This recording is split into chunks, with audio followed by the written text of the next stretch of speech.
오늘 말씀 107편 23절에서 43절 말씀까지입니다. 23절부터 43절까지 107편 한 목소리로 읽겠습니다. 23절부터입니다. 배들을 바다에 띄우며 큰 물에서 일하는 자는 여호와께서 행하신 일들과 그의 기이한 일들을 깊은 바다에서 보나니 여호와께서 명령하신즉 광풍이 일어나 바다 물결을 일으키는도다. 그들이 하늘로 솟구쳤다가 깊은 곳으로 내려가나니 그 위험 때문에 그들의 영혼이 녹는도다. 그들이 이리저리 구르며 취한 자같이 비틀거리니 그들의 모든 지학이 혼돈 속에 빠지는도다. 이에 그들이 그의 고통 때문에 여호와께 부르짖으매 그가 그들의 고통에서 그들을 인도하여 내시고 광풍을 고요하게 하사 물결도 잔잔하게 하시는도다. 그들이 평온함으로 말미암아 기뻐하는 중에 여호와께서 그들이 바라는 항구로 인도하시는도다. 여호와의 인자하신가 인생에게 행하신 기적으로 말미암아 그를 찬송할지로다. 백성의 모임에서 그를 높이며 장로들의 자리에서 그를 찬송할지로다. 여호와께서는 강이 변하여 광야가 되게 하시며 샘이 변하여 마른 땅이 되게 하시며 그 주민의 악으로 말미암아 옥토가 변하여 염전이 되게 하시며 또 광야가 변하여 못이 되게 하시며 마른 땅이 변하여 샘물이 되게 하시고 줄인 자들로 거기에 살게 하사 그들이 거주할 성읍을 준비하게 하시고 밭에 파종하며 포도원을 재배하여 풍성한 소출을 거두게 하시며 또 복을 주사 그들이 크게 번성하게 하시고 그들의 가축이 감소하지 아니하게 하실지라도 다시 압박과 재난과 우환을 통하여 그들의 수를 줄이시며 낮추시는도다. 여호와께서 고관들에게는 능력을 쏘아 부두시고 길 없는 황야에서 유리하게 하시나 궁핍한 자는 그의 고통으로부터 건져주시고 그의 가족을 양떼같이 지켜주시나니 정직한 자는 보고 기뻐하며 모든 사악한 자는 자기 입을 봉하리로다. 지혜 있는 자들은 이러한 일들을 지켜보고 여호와의 인자하심을 깨달으리로다. 아멘. 아멘. 자, 오늘 우리는 이 107편의 후반부, 뒷부분을 지금 읽었는데요. 이 후반부는 우리가 어제 읽었던 그 전반부와 통일성을 보여주는 그런 구성으로 계속되고 있습니다.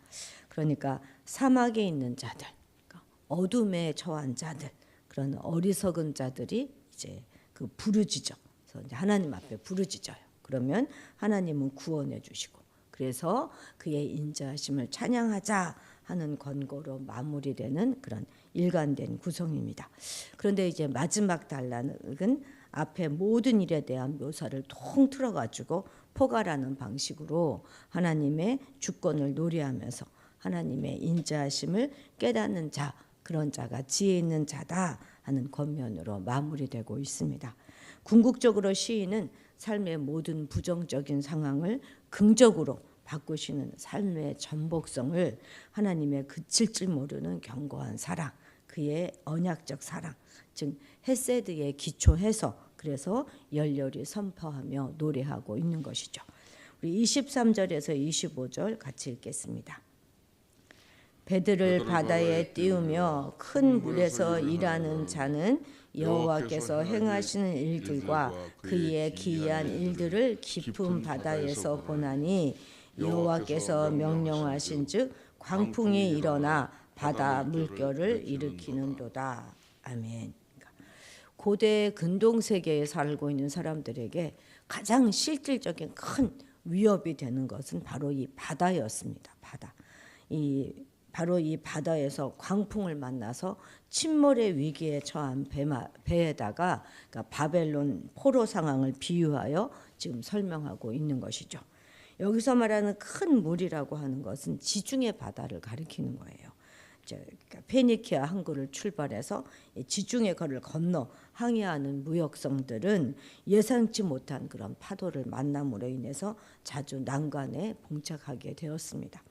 아무리 큰 배라 할지라도 이렇게 바다에서 큰 풍랑을 만나면 안전하지 못해요. 이런 질풍노도의 바다의 한복판에서 선원들은 하나님이 행하시는 일, 그 놀라운 기이한 일들을 보게 된다는 것이죠.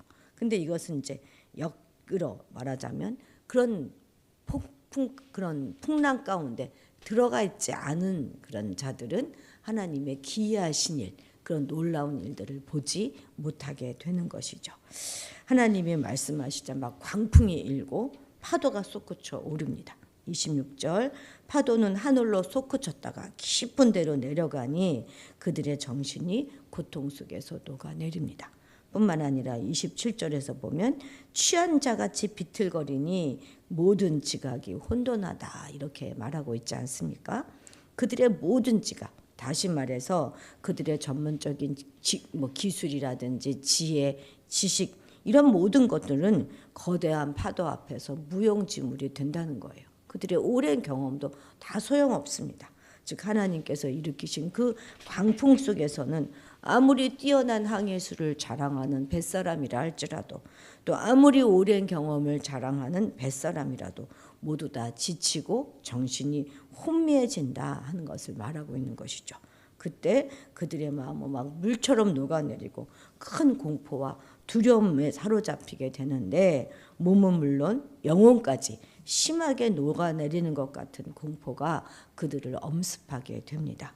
인간의 경험이나 지식, 지각 이런 것은 작은 파도 앞에서는 어느 정도 그것이 쓸모가 있겠지만 내가 더 많이 안다 이렇게 자랑할 수도 있겠지만 거대한 파도와 광풍 앞에서는 전혀 힘이 되지 못한다 하고 말하고 있는 것이죠.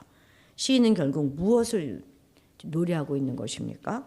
바로 인간은 하나님의 권능 앞에서는 철저하게 무능력하고 무기력한 존재가 된다 하는 것을 말하고 있는 것입니다.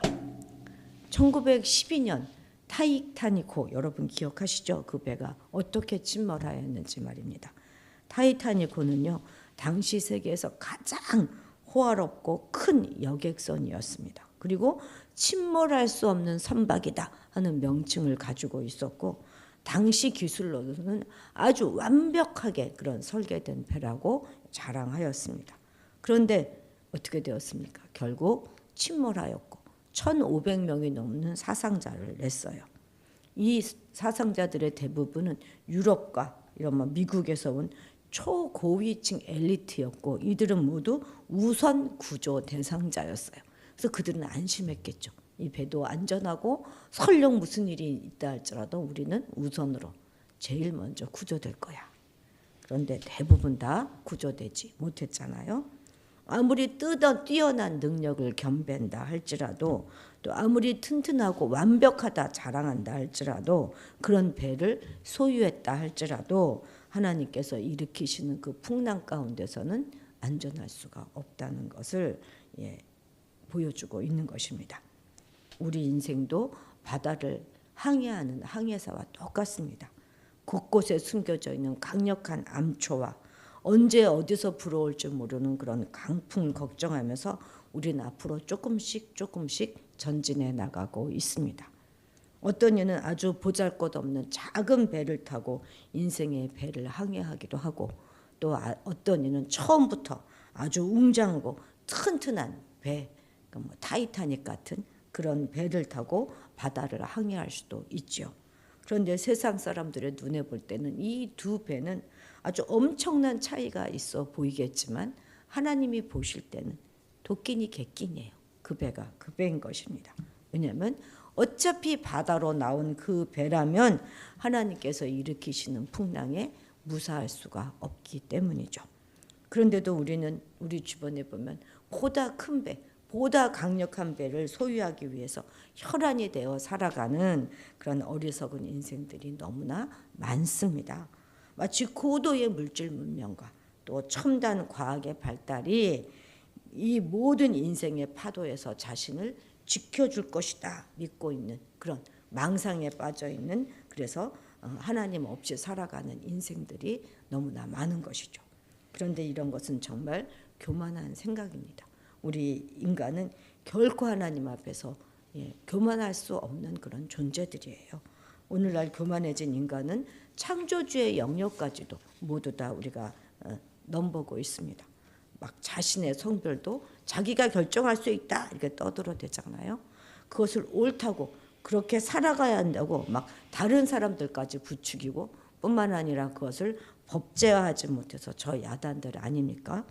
그러나 이런 오만과 교만으로 뭉쳐진 인간은 결국 하나님의 권능 앞에서 저 땅 밑바닥까지 추락하게 될 것입니다. 그렇기 때문에 우리는 자신의 힘이라든지 능력, 지식 이런 것으로 인하여 하나님 앞에서 교만해져서는 안 될 것입니다. 하나님 앞에서 자신의 무능력을 철저히 고백하며 하나님의 은혜를 구해야 하는 것입니다. 하나님의 은혜가 아니고서는 이 망망대해와 같은 이 인생길을 안전하게 지낼 수 없음을 우리는 다시 한번 깨닫고 늘 그렇게 고백하며 살아가야 하겠습니다. 33절 34절 같이 읽겠습니다.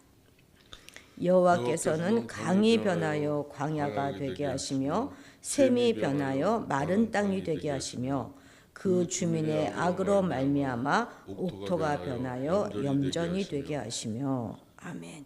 지금 시인은 하나님의 저주를 받으면 얼마나 척박하고 고통스럽게 되는가 하는 것을 말하고 있습니다.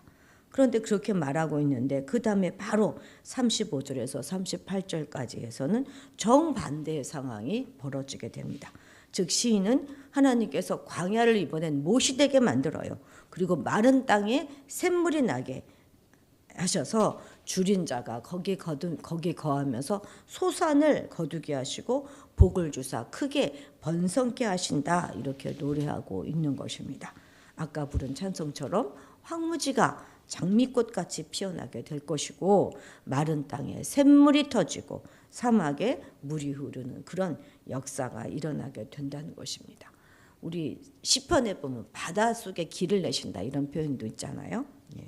하나님의 징계를 받을 때는 샘물이 마른 땅이 되고 강이 광야가 되고 옥토가 소금밭이 됩니다. 그러나 이제 하나님이 복을 주시게 되면 최악의 상황이 최고의 상황으로 바뀌는 그런 인생 역전이 일어나게 된다 하는 사실을 말씀하고 있는 것이죠.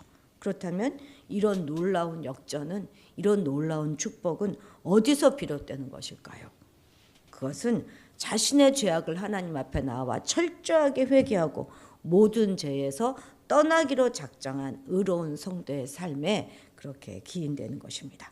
하나님께서는 하나님의 백성이라 일컫는 자가 악한 길에서 떠나서 스스로 겸비하고 기도하여 하나님의 얼굴을 구하면 하나님께서 하늘에서 그것을 듣고 그 죄를 사하시고 그 땅을 고칠 것이다 이렇게 약속해 주셨습니다. 진정 우리의 삶이 강과 샘의 축복 또 옥토의 축복을 누리게 되기를 원하신다면 먼저 죄의 문제부터 해결하는 그런 성도가 되어야 하겠습니다. 하나님 앞에서 자신의 죄를 진심으로 회개할 때 척박하고 악한 환경조차도 역전케 하셔서 강과 샘의 축복으로 옥토의 축복으로 바꾸어 주실 것입니다. 40절 41절 같이 읽겠습니다. 궁핍한 자는 그의 고통으로부터 건져주시고 그의 가족을 양떼같이 지켜주시나니 정직한 자는 보고 기뻐하며 모든 사악한 자는 자기 입을 봉하리로다. 아멘. 여기서 고관이라고 하는 것은 일반적으로는 지도층 인사들을 가리키는 말이죠. 그런데 여기서는 하나님의 권위를 무시하고 또 교만하여 안하무인으로 하나님 말씀에 불순종하는 악인들을 가리킵니다. 이 구간에 반대되는 말이 궁핍한 자이죠. 궁핍한 자. 이 궁핍한 자는 하나님 앞에서 겸손하며 하나님의 말씀에 순종하는 자들을 말합니다. 그러니까 하나님께서는 교만하고 불순종하는 자들에게 능력을 부으시고 황야에서 방황케 하시지만 겸손하여 하나님의 말씀에 순종하는 자에 대해서는 곤란 가운데서 높이시고 친히 인도하여 보호하여 주신다 하는 의미인 것입니다. 계속되는 42절은 하나님이 하시는 일에 대한 인간의 반응이에요. 정직한 자는 어떻게 돼요? 보고 기뻐할 것입니다. 찬양할 것입니다. 하지만 악인은 자기 입을 봉할 것이다 말하면서 이들은 서로 상반된 반응을 보일 것임을 말하고 있습니다. 여기서 입을 봉한다는 것은 뭐겠어요? 너무 놀라서 자기 입을 가리는 것의 의미도 되겠죠. 그러니까 하나님의 심판 앞에서 아무런 이의를 제기하지 못한다는 의미인 거예요. 할 말이 없다는 것이죠. 악인들은 하나님의 판결에 대해서 이런 방구 어떤 말할 수조차 없는 그런 비참한 처지에 놓이게 될 것을 말하고 있는 것입니다. 그러니까 하나님 앞에서 겸손하고 하나님의 말씀에 순종한 그런 정직한 자들은 하나님의 행세로 인하여 막 기뻐하고 또 하나님을 찬양하지만 악인들 곧 하나님 앞에서 교만하고 불순종했던 그런 자는 하나님의 행사 앞에서 입을 다물 수밖에 없는 그런 처지에 놓이게 될 것이다 하는 말인 것입니다. 사실 우리가 하나님의 심판대 앞에서 무슨 항변을 하며 무슨 반론을 우리가 낼 수가 있겠습니까? 우리는 바울의 고백처럼 그 각자 자기의 일을 하나님 앞에서 직고하게 될 텐데 우리가 내 입으로 내 죄를 그냥 다 고백하고 인정하는데 무슨 항변이며 무슨 변론이 있을 수가 있겠습니까? 우리는 그저 하나님 심판대 앞에서 기뻐하며 즐거워할 수 있는 그런 자가 되어야 하겠습니다. 이를 위해서 항상 우리는 우리 죄를 하나님께 자복하고 미처 생각나지 못하는 그런 죄조차도 우리 안에 남지 않도록 영적 민감함을 유지해 가야 하겠습니다. 그래서 그 앞에서 아무 말도 하지 못하는 비참한 그런 인생이 아니라 하나님의 판결에 너무 기뻐하고 그래서 그렇게 찬미하는 그런 성도들이 되어야 하겠죠. 43절 마지막으로 읽겠습니다. 지혜 있는 자들은 이러한 일들을 지켜보고 여호와의 인자하심을 깨달으리로다. 아멘. 여기서 이 일은 어떤 일이겠습니까? 지혜 있는 자들은 이러한 일들을 지켜본다. 이러한 일들은 의인에게 복을 주시고 악을 저주하시는 하나님의 행사를 말하는 거예요. 그것을 다 지켜보고 기뻐 하나님의 인자하심을 깨달아라 이렇게 말하고 있죠. 하나님은 이러한 당신의 모든 행사를 이스라엘 역사를 통하여서 분명하게 보여주셨습니다. 그런데도 이스라엘 백성들은 이러한 하나님의 공의로운 섭리를 번번이 간과함으로써 마침내 나라의 멸망과 바벨론 포로라고 하는 능력을 당해야만 했던 것이죠. 하나님께서 이렇게 이스라엘 역사를 기록하여서 우리에게 보여주신 이유는 우리로 하여금 그와 똑같은 어리석음을 범하지 않게 하기 위함입니다. 그런데도 우리가 이스라엘 백성들과 같은 실수를 반복한다면 우리는 참으로 어리석고 미련한 자라 할 수 있을 것입니다. 우리가 예레미야, 애가, 열왕기하 또 예레미야 쭉 거쳐서 오면서 우리가 계속 얼마나 귀가 아프게 들었습니까? 너무나 분명하고 너무나 단순한 하나님의 말씀은 죄를 버리고 하나님의 말씀에 순종하라 그거 아닙니까? 너무나 당연하고 너무나 많이 들어서 이제 하나도 새로울 것이 없는 그런 말씀이지만 오늘 우리는 다시 한번 그 말씀에 주의를 기울이고 들어야 하는 것입니다. 우리는 죄를 경계하고 하나님 말씀에 순종하기에 힘쓰므로써 하나님으로부터 저주가 아닌 복을 받아 누리는 그런 지혜로운 성도가 되어야 하겠습니다. 기도하시겠습니다. 하나님 아버지, 우리는 인생의 역전, 반전의 하나님을 믿습니다. 우리 삶에도 반전이 역전이 일어날 수 있도록 도와주옵소서. 우리가 신실하게 하나님을 믿고 의지하며 말씀대로 살아가고 죄를 멀리함으로 우리 인생 가운데 높아진 산들이 낮아지고 바다에 길이 나며 광야에 샘이 솟고 꽃이 피는 그런 변화가 일어나게 도와주옵소서. 이 사회를 향한 교회의 냉정함과 오만함을 용서하여 주옵소서. 주어진 사명을 다 감당하지 못하고 우리만 생각하며 세상을 품지 못하고 정죄하며 말씀으로 다음 세대를 잘 길러내지 못했던 우리를 용서하여 주시고 불쌍히 여기시사 이 땅을 옥도의 축복, 샘의 축복으로 채워주시기 원합니다.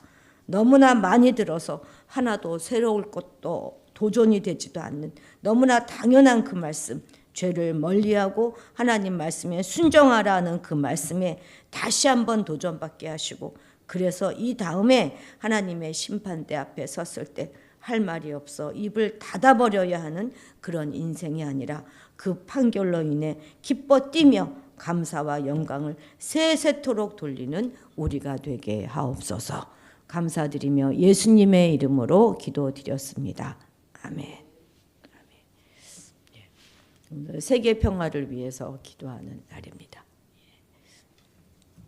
또 교회의 재정을 잘 채워주시기를 위해서 기도해 주시고요. 또 다니엘 기도회와 이제 감사주일 예배를 위해서 기도해 주십시오.